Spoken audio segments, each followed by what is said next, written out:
Bonjour Jean-Philippe Tanguy. Bonjour. Un mot déjà pour nos téléspectateurs et nos auditeurs. On est un petit peu décalé dans le temps puisque pour des raisons de logistique autour de la maison de la radio, vous n'avez pas pu arriver à 8h30. Merci d'être avec nous. Merci à vous. Hier soir, en tout cas, Yaël Braun-Pivet a été réélue à la présidence de l'Assemblée nationale. Le sentiment que certains ont, peut-être certains Français dans la classe politique, c'est qu'on prend les mêmes et on recommence. Ils ont raison, puisque c'est littéralement ce que M. Macron essaie de faire, mais c'est la faute à la gauche. J'ai envie de dire, les castors se sont noyés dans l'eau de leur barrage. C'est-à-dire qu'à force de faire élire n'importe qui au nom de n'importe quoi, on se retrouve avec une démocratie paralysée. Et la Macronie, qui sait bien manœuvrer, notamment les amis de M. Wauquiez, ont réussi à faire élire Mme Braun-Pivet. Alors, au nom de quoi? Puisque vous avez quand même beaucoup de confrères journalistes qui indiquent que Mme Braun-Pivet, avec M. Attal, aurait distribué les sièges de responsabilité aux Républicains. Donc on va voir aujourd'hui combien coûte la trahison des amis de M. Wauquiez. Pour vous, c'est une élection volée, comme dit André Chassaigne? Oui, mais sauf qu'il a raison, mais sauf que c'est lui qui a commencé le vol. Voilà, en faisant des barrages pseudo-républicains avec des gens en qui on ne peut pas avoir confiance, ni envers la gauche, ni envers les macronistes, on se retrouve avec une élection complètement tronquée, en tout cas dans son sens, puisque, faut-il le rappeler, c'est le Rassemblement national qui a obtenu le plus de suffrages populaires. Ensuite, c'était les gauches réunies. Effectivement, on se retrouve avec un partage du pouvoir entre ceux qui ont obtenu même pas 10% des voix du Rassemblement national, les amis de M. Wauquiez, et la Macronie. Bon, mais ça n'est pas le maintien de Sébastien Chenu au troisième tour qui a permis l'élection de Yaël Braun-Pivet. Si Sébastien Chenu s'était retiré, le résultat aurait peut-être été différent. Oui, non, mais effectivement, si on ne se présentait pas aux élections, nous n'aurions pas de députés. Il se trouve que nous avons... Non, mais vous accusez les autres d'avoir finalement créé cette dynamique-là. Moi, je n'accuse personne. On constate que M. Chassaigne, qui hier, avec sa morgue et sa verve, a dénoncé des magouilles électorales, a lui-même organisé une magouille électorale dans tout le pays. Donc voilà, il ne fait que payer ses propres trahisons. Voilà. Qu'est-ce que vous voulez que je vous dise? Nous, on s'est maintenu. Je constate que l'ensemble de nos députés présents ont voté aux 3 tours pour Sébastien Chenu, pour lequel je félicite sa constance. Il a manqué de 2 voix. C'était qui ces 2 voix? Non, il y a une députée qui était la maire de Barcelonnette, qui a accueilli le Tour de France dans sa circonscription. Mais entre le 2 et le 3e tour, ça c'est dès le début, il manquait la voix. C'est Mme Besse, députée indépendante, qui a voté au 2e tour pour M. Chenu, qui au 3e tour a voté pour Mme Braun-Pivet, mais elle n'est pas à Rassemblement national, elle est députée indépendante de Vendée. Pour vous, cet accord entre les troupes de Laurent Wauquiez et celles de Gabriel Attal, ça préfigure ce qui va se passer au gouvernement? Mais je pense que c'est le salaire, si je puis dire, sauf que c'est pas un bon mot puisque le salaire est mérité et qu'en l'occurrence, on est plutôt proche de la corruption du pouvoir. Voilà. C'est-à-dire que quand vous avez un règlement qui est très clair de l'Assemblée nationale, le principe démocratique qui est encore plus clair, qui dit qu'il faut que l'Assemblée soit gouvernée en proportion des députés élus par les Français et qu'on se partage ces postes au mépris de tout dans les couloirs, oui, moi, on est proche quand même d'un désir de corruption. Et en même temps, il y a toujours eu ces jeux à l'Assemblée dans un cadre très établi et légitime. Non, pas du tout. Ça n'est pas du tout légitime. C'est pas du tout établi.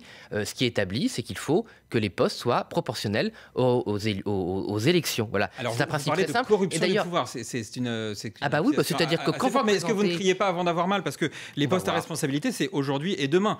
Vous-même, vous êtes peut-être d'ailleurs candidat et vous l'êtes, semble-t-il, pour la commission des finances. Qu'est-ce qui dit que le RN n'aura pas de poste, puisque on le rappelle, Yaël Braun-Pivet est plutôt favorable au fait de vous laisser des responsabilités? Mais je ne sais pas, en tout cas, elle a dit cela, son groupe a voté autre chose. Moi, je m'en réfère uniquement au travail des journalistes. C'est ce que j'ai entendu hier dans les couloirs de l'Assemblée. D'ailleurs, ce n'est pas tous les députés de M. Wauquiez. Il y a beaucoup de députés de M. Wauquiez qui avaient l'air choqués. Donc nous verrons bien ce qui se passe. Moi, si vous voulez, je suis dans un rapport de vérité avec les Français. Je leur dis que des gens qui ont fait 5% aux élections et qui se partagent des postes dans les couloirs entre M. Attal, qui a voté d'ailleurs dans des conditions très étranges, parce que je rappelle que dans notre Constitution, il est interdit qu'un Premier ministre, même démissionnaire, soit aussi député en même temps et encore plus votant. Donc ça, c'est le Conseil constitutionnel qui dira ce qu'il en pense. Mais je constate qu'alors que les Français se sont massivement mobilisés aux élections, c'est-à-dire le meilleur de la démocratie, on a depuis 3 semaines le pire de la démocratie, et je le regrette, c'est-à-dire les magouilles, les ententes, les partages de postes. Et pendant ce temps-là, la facture de gaz des Français a augmenté de 10%, de plus en plus de gens ne partent pas en vacances, et les familles sont très inquiètes pour leur rentrée, et comment ils vont payer les fournitures à leurs enfants. Et justement, ça, à part le Rassemblement national, personne n'en parle. Et justement, sur ces postes, vous allez demander par exemple la présidence de la commission des finances? Mais absolument, parce que c'est la Constitution. La Constitution dit c'est l'opposition qui doit avoir la commission des finances. C'était pour améliorer le contrôle du budget et du vote des impôts. On en a bien besoin. Quand je lis le rapport de la Cour des comptes, il faut quand même le dire, la Cour des comptes, cette semaine, a annoncé aux Françaises et aux Français qu'il fallait faire l'année prochaine un effort de 20 à 30 milliards d'économies, ce qui n'a jamais été fait, et que M. Le Maire et M. Attal et M. Macron nous ont mis dans une telle situation qu'il va falloir augmenter, d'après eux, moi je ne le voterai pas, au moins les impôts de 15 milliards d'euros. Donc ça, c'est la situation financière et budgétaire de la France, c'est la réalité. Et je constate aussi que toutes ces magouilles, toutes ces ententes et le triste spectacle de l'Assemblée nationale ne permet pas aux élus de parler des vrais problèmes des Français, ce qui est quand même aussi un vrai souci. Juste un petit mot sur ce que vous avez dit. Vous avez dit, en parlant des ministres démissionnaires qui sont aussi députés et qui donc votent, vous parlez du Conseil constitutionnel. Il devrait se saisir, vous allez le saisir Ah non, j'ai entendu que la gauche allait le saisir. Et vous pensez que c'est une, enfin, vous pourriez soutenir, enfin, moi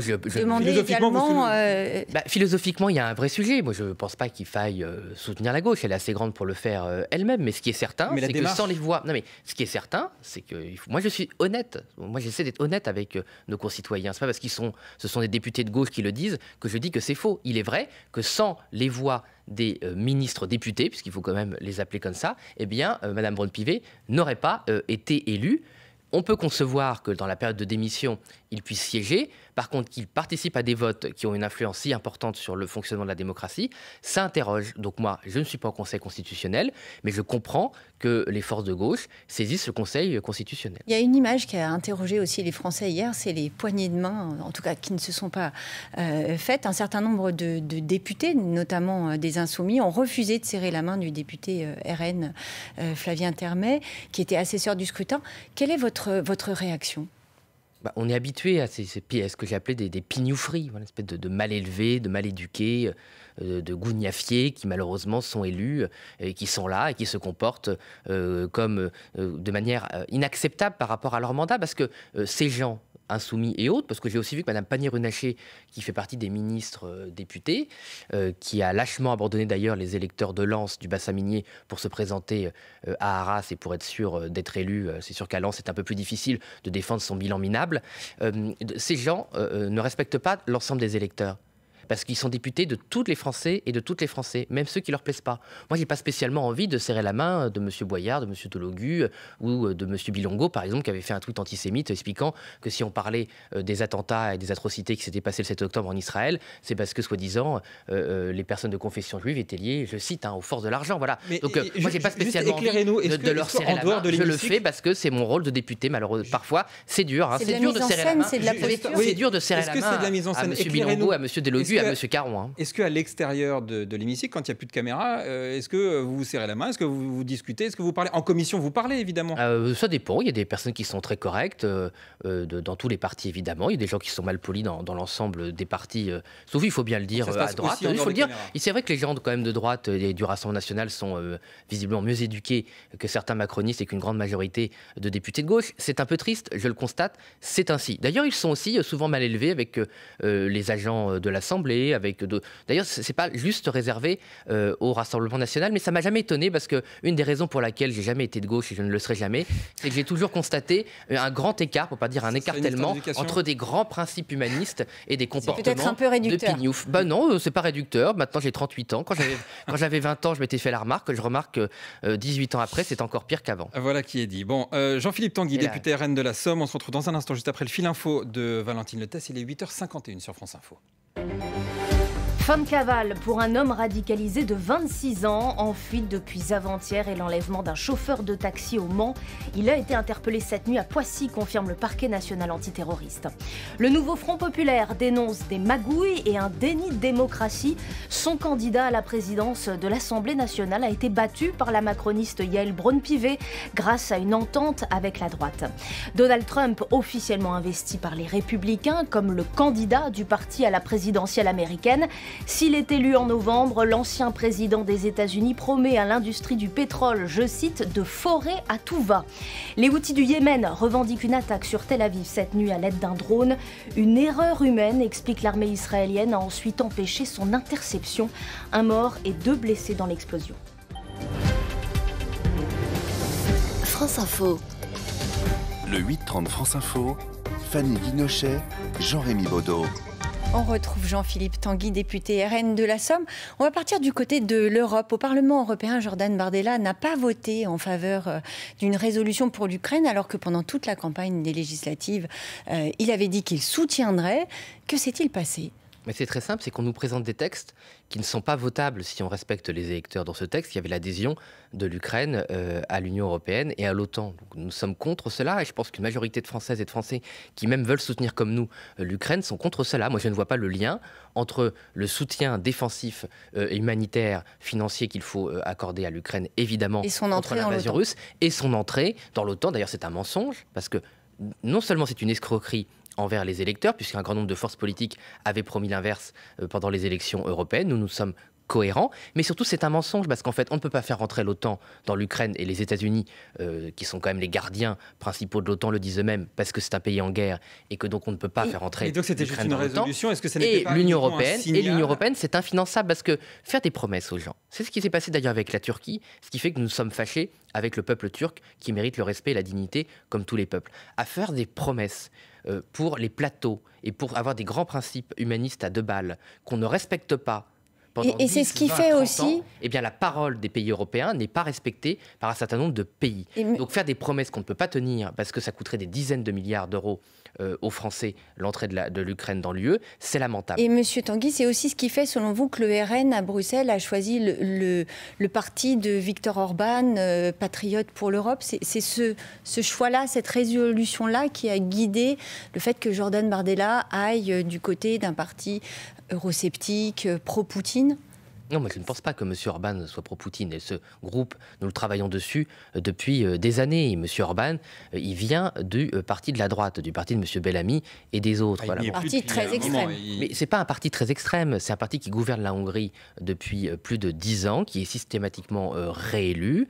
Moi, je me souviens de la Pologne, qui ne sont pas nos alliés, de l'ancien gouvernement polonais. On avait expliqué qu'il n'y avait pas de démocratie. Ils ont été battus aux élections juste après. Donc il faut ne pas caricaturer les uns ou les autres. Moi, je ne suis pas d'accord avec tout ce que propose M. Orban, mais oui, c'est un souverainiste, c'est un patriote, et nous sommes d'accord avec lui. C'est un eurosceptique aussi. C'est un eurosceptique, mais je pense que les Français qui ont mis Jordan Bardella en tête des élections largement, puisqu'on avait fait quand même le double de M. Macron aux élections européennes, savent très bien que nous sommes eurocritique. Mais est-ce qu'il n'y a pas une autre construction un double discours ? Parce que pendant toutes les législatives, effectivement, Jordan Bardella s'est dit en soutien à l'Ukraine, et au lendemain, donc c'est pas 2 semaines plus tard, c'est au lendemain donc de cette défaite pour vous, il devient président de ce groupe Patriot of Europe, avec effectivement ce que l'Europe compte de, effectivement, quoi que vous en disiez, de plus pro-Poutine et de plus eurosceptique, et en réalité de plus d'extrême droite d'ailleurs assumé dans ce groupe-là. Donc on a du mal à saisir, puisque vous disiez tout à l'heure que vous avez un rapport de vérité avec les Français,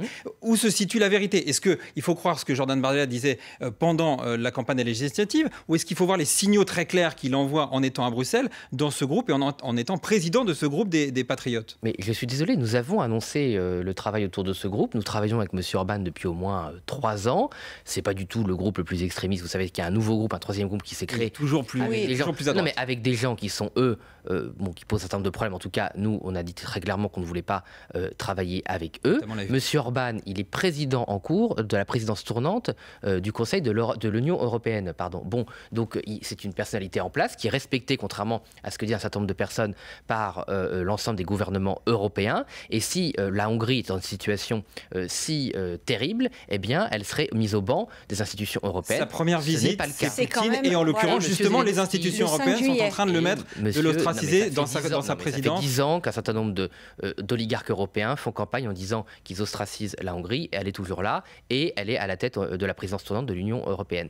M. Orban est aussi allé voir M. Zelensky, il est allé voir des personnalités aux États-Unis. Donald Trump, oui, mais M. Trump, c'est un système bipartisan. Vous savez très bien qu'il y a autant de chances aujourd'hui, c'est les Américains qui décideront, que ce soit M. Biden ou M. Trump, qui soit président des États-Unis l'année prochaine. Donc c'est pas anormal d'aller voir M. Trump.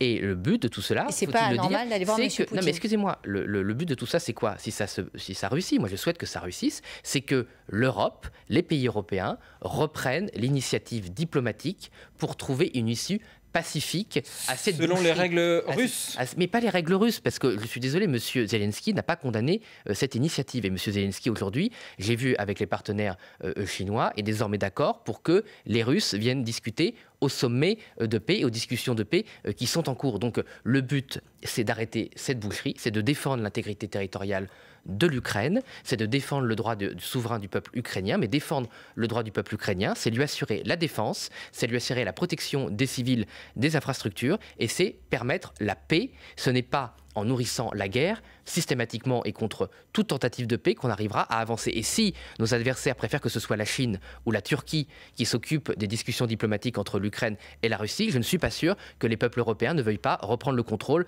de ce qui se passe sur leur propre continent. Jean-Philippe Tanguy, un tout dernier mot sur les bassines. Effectivement, 5000 manifestants sont réunis jusqu'à dimanche à Melle, dans les Deux-Sèvres, contre les méga-bassines.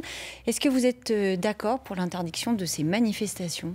Mais les règles pour l'interdiction de manifestation sont très claires. S'il y a des risques de violence, si, comme la dernière fois, vous avez des personnes qui traversent notre pays avec dans la voiture des armes par destination, des boules de pétanque, des barres de fer pour aller agresser les forces de l'ordre, évidemment, il faut l'interdire. Il faudrait se montrer plus ferme, selon vous ? Mais en fait, une partie de ce pouvoir malheureusement du pouvoir macroniste, laisse les pires événements s'organiser et après déplore que des malheureux gendarmes ou des policiers qui font leur travail et qui nous protègent ces manifestations sont interdites. Agressés, mais il faut désolé, Sainte-Soline, c'est pas à la frontière allemande ou suisse, c'est de l'autre côté, c'est totalement à l'opposé. On a le temps d'arrêter ces personnes si on le voulait vraiment. Ce n'est systématiquement pas fait. On connaît le profil de ces agresseurs, on connaît le profil des manifestants qui utilisent la violence comme un moyen politique, qui d'ailleurs décrédibilise les honnêtes gens qui ont le droit de s'opposer à ces bassines, même si moi je suis en faveur de ces bassines. Et c'est lamentable. Je pense aussi aux agriculteurs dont les propriétés sont systématiquement sabotées, abîmés. Et faut-il le rappeler, malheureusement, que le Conseil d'État avait considéré que saboter le bien des agriculteurs ou saccager un labo de recherche, ce n'était pas des violences. Il n'a pas tout à fait dit ça, le Conseil d'État. Je laisse ceux qui nous écoutent juger de cette interprétation. Merci beaucoup, Jean-Philippe Tanguy, député RN de la Somme. Merci d'avoir été l'invité. Merci à vous. France Info, qui a donc commencé effectivement à 8h40. Dans un instant, ce sera un nouveau point sur l'actualité, mais tout de suite, merci beaucoup Fanny Guinochen de m'avoir accompagné cette semaine. Mais tout de suite, ce sera un nouveau point sur la météo.